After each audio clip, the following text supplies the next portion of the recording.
ഗ്ലൂട്ടാത്തയോണിനെ കുറിച്ച് നിങ്ങൾ കേട്ടിട്ടുണ്ടോ?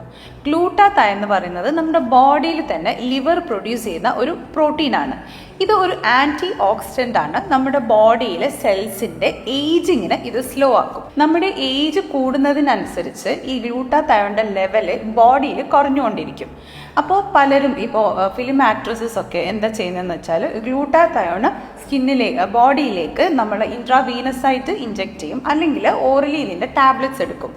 ഈ ടാബ്ലറ്റ്സ് എടുക്കുന്നതോടുകൂടി നമ്മുടെ ബോഡിയിൽ ഗ്ലൂട്ടാത്തയോൺ ലെവൽ കൂടിയിട്ട് നമ്മുടെ സ്കിന്നിൻ്റെ കോംപ്ലക്ഷൻ 1-2 ഷെയ്ഡ് ബെറ്റർ ആയിട്ട് വരും. പക്ഷേ കുറച്ച് കഴിയുമ്പോൾ ഇതിൻ്റെ ലെവൽ ബോഡിയിൽ ഡിക്ലൈൻ ചെയ്യും. അപ്പോൾ നമ്മൾ നെക്സ്റ്റ് ഡോസ് റിപ്പീറ്റ് ചെയ്യണം. ഇതിനെക്കുറിച്ചുള്ള റിസർച്ചസും സ്റ്റഡീസും എല്ലാം നടന്നുകൊണ്ടിരിക്കുന്നതേ ഉള്ളൂ. അതുകൊണ്ട് ഇതിൻ്റെ സൈഡ് എഫക്ട്സ് ഇതുവരെ കൺഫേം ആയിട്ടില്ല.